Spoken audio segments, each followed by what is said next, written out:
Well, here I am with 3 of the 4 judges from Central Maine Idol Season 2. Woohoo! And I just got a couple things I wanted to ask you before we start up this next season. Teresa, where and when were the auditions this year? The Quarry Tap Room. We did them Memorial Day weekend on Saturday, Sunday, and then on June 4th during the Pride Day in Hallowell. Oh yeah, long crazy days. Long crazy days. Emphasis on good long. company. Emphasis on long. Maybe a couple lessons about when to start and when to finish audition days. Yeah. Yeah, it appears that singers don't get up between 10 and 12. Oh, You can what a tell shock. singers didn't plan this one. We didn't make that choice. So if I got the tally right, it looks like there were about 58 people that auditioned for a top 20 spot. Daniel, how hard was that to cut 38 people? It was hard. It was hard. I mean, because, you're wondering where you should put yourself philosophically, right? And, not to take it too seriously, but it's like, who are you picking? Why are you picking them? I like to see, as a producer mind, I like to see the talent that everyone brings, whether they fit on the same grade scale or not. So it's really hard to be like, oh, contestant A is better than contestant D because, apples and oranges. I mean, the good thing is all 4 of us work really well together. And between us, we have such a wide music acumen that we can kind of get each other's wits about ourselves very easily. And until and unless Laura has to, play Mama Bear and crack the whip. Laura, when you were cutting everybody, when you were choosing the top 20, how far ahead were you looking into the game? Did you look at that top 20 and say, okay, I think that's probably going to be our top 10, or did you think top 3? Or are you just kind of hoping you get some surprises out of that top 20? Well, it's a great question to ask, and somebody else had asked me the same question. And the reality is this, people will either rise to the occasion or they won't. And we saw something special in each one of those 20 people.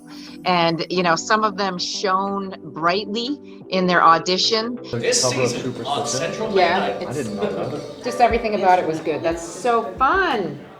What a way to almost Yeah, he end was the the day. type that you'd probably want to coach. You don't have to do much. Yes. That was pretty. I've never heard that version. I was vibing. I've never heard that version. That's good. Yeah, that's really who are good. the brothers that? Dude! Yeah. Dude! The fact that you were scatting acid trumpet is probably my favorite thing. Yeah.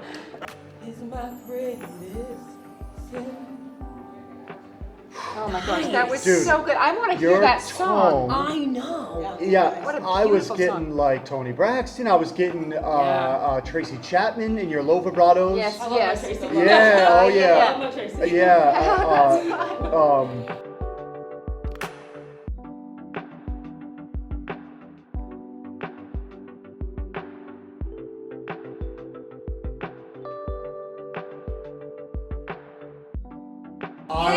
Can I hold? Yes, you Can I really? Oh my goodness. Oh my goodness. You want me to hold you up on the stage? No way. And then the hero comes along with the strength to carry on, and you cast your fears aside, and you know you can survive. Yeah.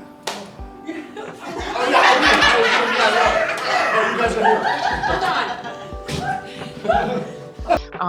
But it really, we're going to wait till the rubber meets the road. When they get on that stage, when they pick their songs, when they pick their key and the background music, that's when it's all going to kind of come together. And they're either going to rise to the occasion or not. I'd say too that nerves were a factor for people.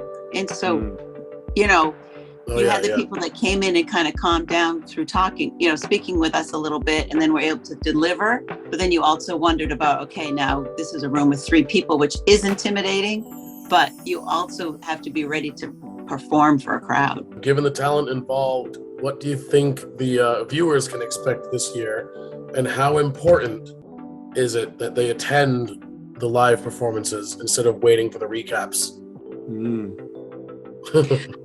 I think what you can expect is, I think we've got a really interesting variety of people. You know, we really, when we looked at the talent, and, you know, as Daniel said, we all kind of brought a little different perspective to things. But then when we started looking, we could go, oh, look, now we've got this person, that person, this is interesting. You know, it naturally enrolled that way. And it's a nice mix, I think. So I think there is really a potential for some unknowns that strengthen and get comfortable and dig in. I agree. You know?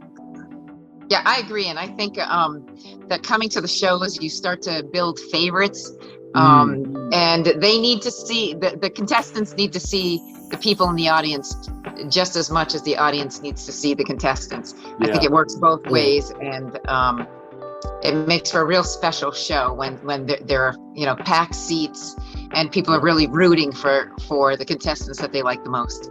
Yeah. I think we lose scope too, because all of us have done our own respective things professionally in music, and, you know, say what you will, and I've had some peers that I work with, you know, week to week, that are like, oh, you know, just little contest in Central Maine, and it's like, yeah, man, I mean, to you, but to the contestants that we're talking about, It's everything. you'd be surprised how big of a deal it is to some of these people.